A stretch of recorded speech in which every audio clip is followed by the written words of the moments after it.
It began with a single store in Seattle, just 3 friends, a passion for quality coffee, and a modest vision. Today, Starbucks is a global giant, with over 35,000 locations and a cultural influence that, honestly, has shaped how we drink coffee, connect, and even work.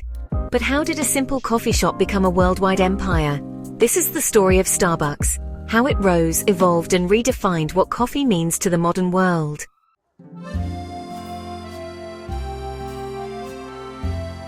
The story starts in 1971 at Pike Place Market in Seattle, Washington. 3 college friends, Jerry Baldwin, Zev Siegel, and Gordon Bowker, opened the first Starbucks store.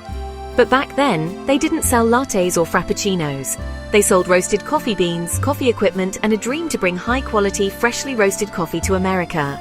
The name, inspired by Starbuck, the first mate in Moby Dick, and a nod to the seafaring coffee trade of old.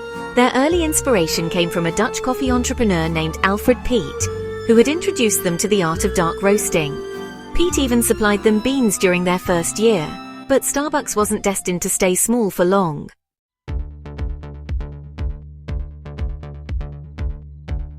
In 1982, a young marketing executive named Howard Schultz joined the company. During a trip to Italy, Schultz was captivated by Milan's vibrant espresso bars, places where people lingered, talked, and connected. He returned to Seattle with a bold idea. Starbucks should not just sell coffee beans, it should serve freshly brewed espresso drinks in a European-style cafe setting. The founders weren't convinced, so Schultz left, launched his own coffee bar chain called Il Giornale, and proved it could work. By 1987, Schultz bought Starbucks from the original founders for $3.8 million and merged it with Il Giornale. Under Schultz, Starbucks transformed into a coffee experience, not just a product. Coffee shops became third places, not home, not work, but somewhere in between. The era of the cafe culture had begun.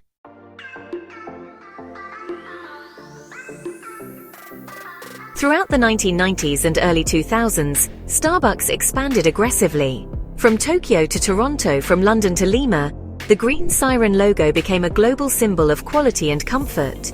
But Starbucks didn't just sell coffee. It sold consistency, ambience, and a lifestyle, with cozy interiors, customized drinks, and the now iconic tall, grand venti sizes.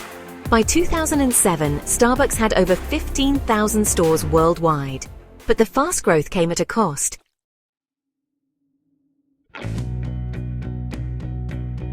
The 2008 financial crisis hit Starbucks hard.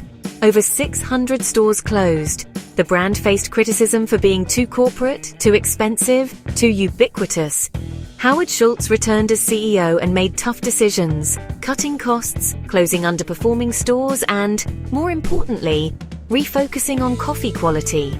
He paused expansion, invested in barista training, and even closed every United States store for a day to retrain staff. Schultz knew that to survive, Starbucks had to reignite its soul. It worked. Soon, the company embraced digital transformation, launched the Starbucks app, and became a leader in mobile payments and loyalty programs.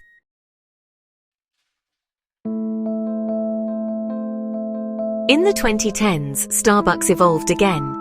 It introduced cold brews, nitro taps, drive-thrus, eco-initiatives, and even Starbucks Reserve roasteries, immersive, upscale coffee experiences. But with success came scrutiny. Critics questioned Starbucks' labor practices, gentrification effects, and political stances. From controversies over racial bias training to unionization efforts, the company found itself in the spotlight, not always positively. Yet Starbucks also made major strides in social responsibility, sourcing ethical coffee through its Coffee and Farmer Equity, or CAFE, practices, committing to hiring veterans, refugees, and young people, and pledging to become resource positive, cutting carbon, water, and waste.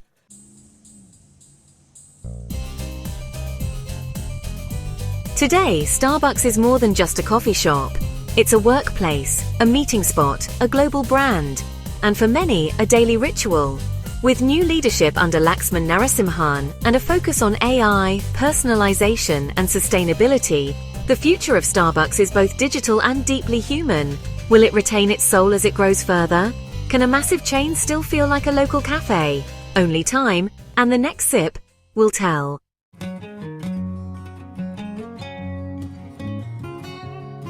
From a single storefront in Seattle to a presence in over 80 countries, Starbucks brewed more than coffee. It brewed culture. It changed how we gather, how we order, and even how we think about a simple cup of joe. So the next time you write your name on a cup, remember, you're sipping from a story that's still being written. Thanks for watching. If you enjoyed this deep dive, give it a like, subscribe, and let us know. What's your go-to Starbucks order?